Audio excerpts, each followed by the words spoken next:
Let me start by stating the obvious. It's raining. This is the new BMW 5 Series in the long wheelbase, guys. It is bigger, bolder and more tech-laden than before, and it goes against the Mercedes E-Class.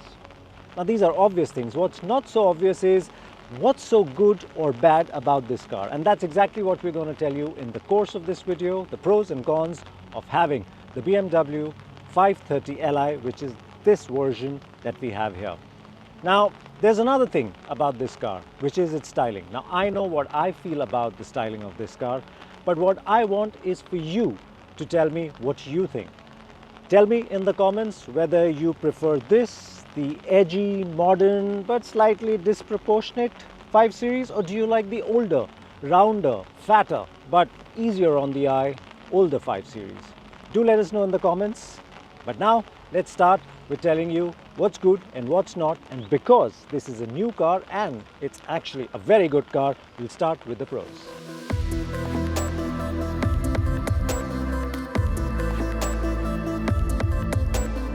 But before that, let's walk you through some specifications. The new 5 Series has grown in size to over 5 meters in length. It also sits on a significantly longer wheelbase that measures 3.1 meters. It runs 18-inch wheels with 225 55 section tubeless tires and continues to use non-adjustable suspension and steel springs. It does, however, get a variable ratio steering rack, which is a boon for both parking and aggressive driving. The engine for this 530 Li version remains a 2-liter turbocharged 4-cylinder petrol, but it sees an upward revision in both power and torque figures. Power is up to 258 bhp, while the peak torque figure has climbed to 400 Newton meters. It also gets a boost function courtesy the 48-volt mild hybrid system. It is mated to an 8-speed automatic, which then drives the car's rear wheels.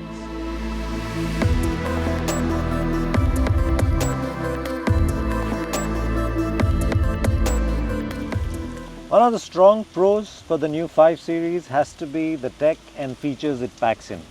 And it's not just tech and features that are hidden. It's something that you as a driver, as a consumer, as an occupant of the car can actually use, see and enjoy. So it starts with this huge touchscreen system, which is one integrated unit where you have the multimedia system as well as the driver information system. The quality of the graphics, the touch and feel, the touch sensitivity, all of that is really well sorted. So you get that feeling of premiumness or something rich in place. Then of course you've got this ambient lighting which uses that crystal sort of effect, something that we've already seen in the 7 Series. It's got those hidden vents as well. So that tech carries over from the 7 Series into the 5. Then you've got 4 zones of climate control system. This is something new in this class, and again it is about pampering your occupants. Then of course you've got a sunroof. It's not really a sunroof in the traditional sense that the glass does not open. It's a fixed roof in that sense, but you've got this huge area, and the focus here has been to help the rear occupants, so it moves from the back instead of moving from the front. So that's a unique thing in here. And you've got some regular features like you've got wireless charging at the front, you've got wireless charging at the back. So overall the 5 Series now pampers its occupants a lot more, and that's before we've even spoken about these lovely front seats. It's got electrical adjustability, it's got a cooling function, everything can be electrically adjusted, and you've also got memory function in there. So overall, tech and feature wise, a very strong package for the 5 Series.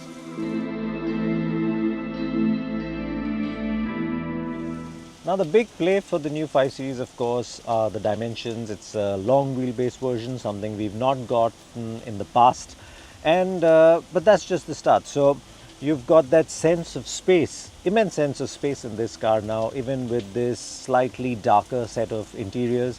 You've got this whole big sky roof, the windows are large and big, you can see out of them, it feels like a bigger car. And then of course, even in terms of sheer room or space, measured space is quite a lot. You have enough and more knee room, there's lots of shoulder room, so if 2 people are sitting at the edges at the back, you're not going to get into each other's private space at all. And even at the front, there's enough elbow room, there's enough headroom, leg room. The whole cabin feels quite spacious, and that's what you want when you've got an LI or long wheelbase in the name. So 5 Series does justify that quite a bit. And then the other bit, of course, is the whole ambience of the cabin.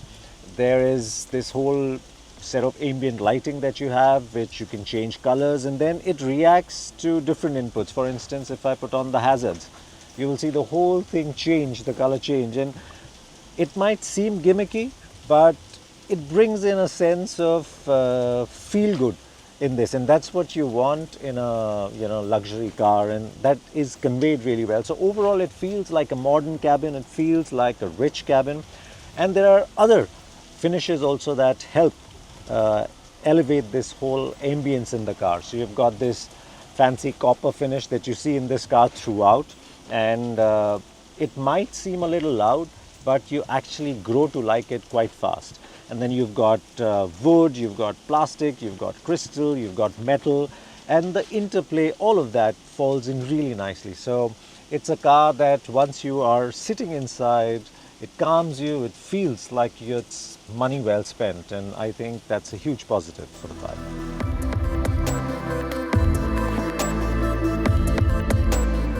I love the seats on the new 5 Series, especially the ones at the front. They're large, they're accommodating, they're supportive. You've got very good side support, you've got very good thigh support, and they're completely adjustable for all sorts of angles. So that's good.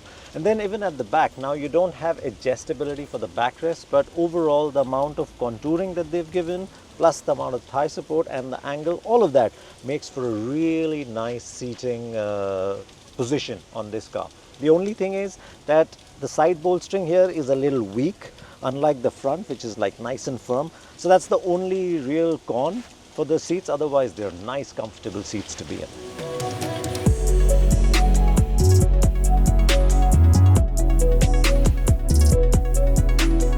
Now our press car is the 530 Li. So this is the 4-cylinder 2-liter petrol engine.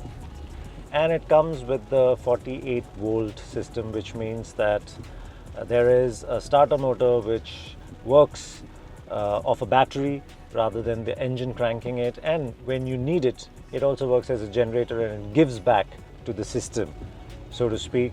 And you can use a boost function for quick acceleration. Now this engine is a refined engine, it's a torquey engine, it's a powerful engine, and honestly, even though the 5 Series now has a longer wheelbase, with this engine you just don't feel it. This car still feels light, and there should be a diesel at launch, maybe the 520D, not so much the 530D, but this one is a lovely engine to have nonetheless. And it's complemented by the 8-speed gearbox that it comes with. So the gearbox is seamless and it's alert, and when you really want to use the pedal shifters, it will respond with a positive gear shift every time you use the shifter, because it's got a reasonably large rev range. So it's not like you'll go clicking at the shifter trying to downshift but nothing happens. So in that way it is an involving engine to have, and the gearbox too. So even though the 530 Li is supposed to be oriented towards comfort, it still has a hint, or more than a hint, of that BMW driver-centric DNA. Now this one also comes with various drive modes, and if we were to shift to sport, you will see that the ambience changes inside, your lighting turns red, your display changes, and it also changes how the throttle responds and how the gearbox responds. So if you want to overtake quickly, you can just step on the throttle.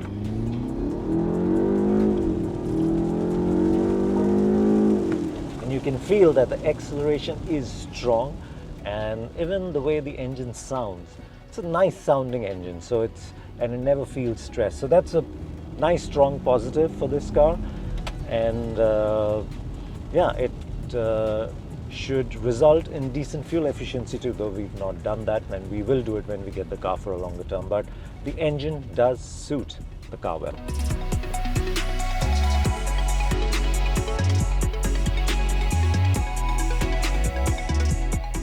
Now one associates great driving dynamics and steering response and handling and all of that with BMW, but you don't really associate great ride quality with BMW. I'm not saying that It never happens, it's an impossibility, no, but it's a rarity.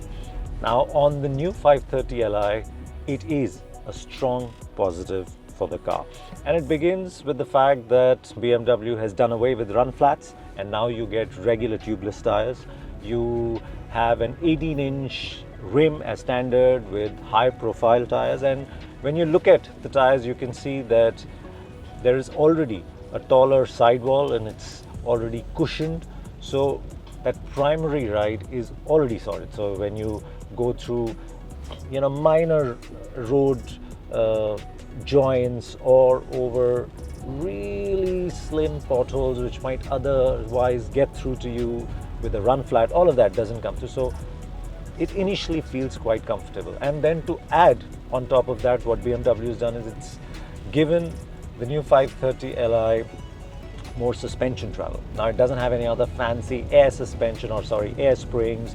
It doesn't have adaptable dampers, none of that. It's a more conventional layout with double wishbone at the front and multi-link at the back and steel springs and regular set dampers. But the way it's come out, it really makes the ride quality or the ride comfort on this car stand out. Now we've been driving on monsoon ravaged Mumbai roads, and it never feels harsh, it never feels crashy. It just seems to corset all the passengers inside quite well. So it is an impressive thing, especially you don't expect that, or at least I did not expect that in a BMW. So even if you go through potholes, and we're hitting some potholes now, you really can't tell. So I think on that front, given that BMW wanted to target comfort and space and tech, I think on that front, especially when it comes to comfort, they've got this absolutely spot on.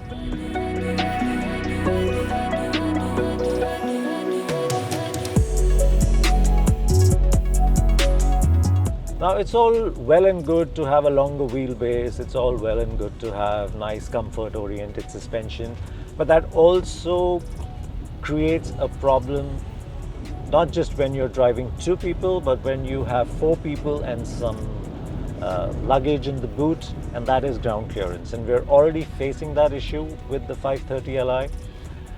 It doesn't scrape everywhere, but a tall speed breaker like this, you have to be super careful. And even if you are, chances are it might scrape. And so what BMW has done is probably they realize that this is going to happen, especially when the car is loaded. So they've given it an underbody protection. So chances are when you scrape the belly of the car, you're probably scraping that protection and not the underside of the car. But yeah, that is something that you have to be careful about when you're getting into mall parkings, getting out of mall parkings, when you're going over speed breakers, when you're traveling on unknown roads where villagers might set up speed breakers depending on how they choose to do it instead of following a proper pattern. So that's a challenge that one has to keep in mind. But if you're going to use it primarily in the city, I think you will eventually get used to how to manage the long wheelbase and whether you need to take it crisscross or straight up. But yeah, this is something that you have to keep in mind with the new 530 Li.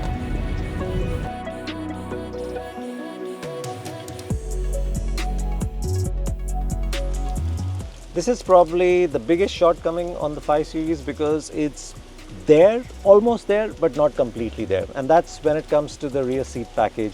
So like we said, the seats are comfortable, there's enough space all around, but this is a long wheelbase version with the focus on the rear seat, and I would have liked to see more features. Yes, you have a slot to put your own BMW accessory holder so that you can put your iPad or iPhone, but a rear entertainment package would have been welcome.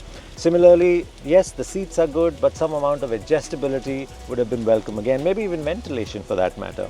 And here again, you have your wireless charger, so you can put your phone, you've got your cup holders, but then you open and you've got this empty space, but there could have been some amount of interactivity here that you could indulge in. But the biggest problem is that you don't get any sun blinds at the back or here. They're not motorized, they're not manual, there's nothing here, which should have been there. And So that's just takes away from the fact that this would otherwise have been such a wonderful package to be in at the back. So what do we think about the new 5 Series? Well, like we said at the start, it is a very good car, and that shows in the pros and cons that we've listed for you.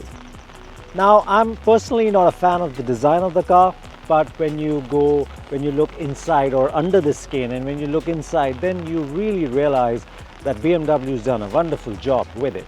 Now, when you look at the chassis, it's a long wheelbase car, but they've maintained the 50-50 weight distribution. So when you drive it in a straight line or around corners, well, it feels like a BMW should. Sure, it rolls around a little, it's a little soft, but that intuitiveness still remains. And then there's the engine. It's a 4-cylinder petrol, so no great shakes there, but it's smooth, it's refined, and nobody can blame it for it being slow because it is quick. It feels fast enough.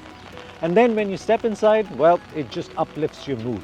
And the combination of the screen is just the start. Then you've got this wonderful ambient lighting that you can change the color if you want. Then you've got this various finishes, and honestly, some people may or may not like it, but like I've said in the past, this copper thing, it will grow on you. Well, it's certainly grown on me, especially on the inside. So there's that, you've got crystal, you've got metal, you've got this faux copper finish, and all of it just makes it look more premium, more rich, and it seems like money well spent when you're inside.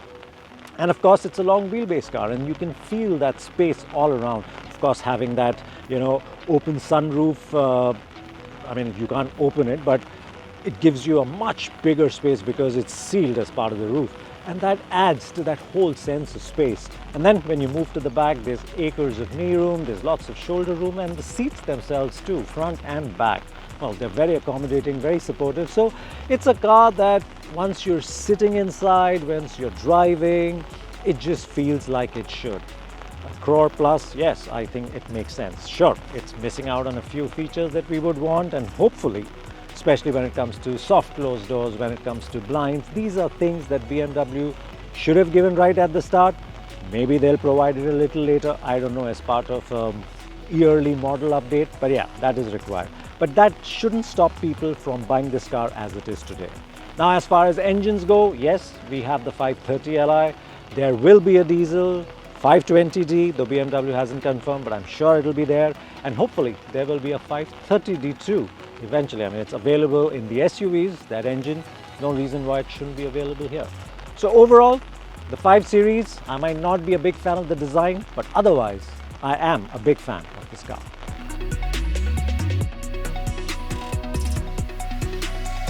So, did you like our video on the 5 Series? Do you agree with us? Even if you don't, please do let us know.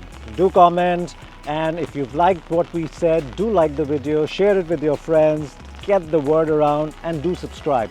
Now, the more you interact with our videos, the higher the chance that our channel will grow. And well, we do need the growth, and we'd much appreciate it if you do get involved with our proceedings. Thank you so much for watching.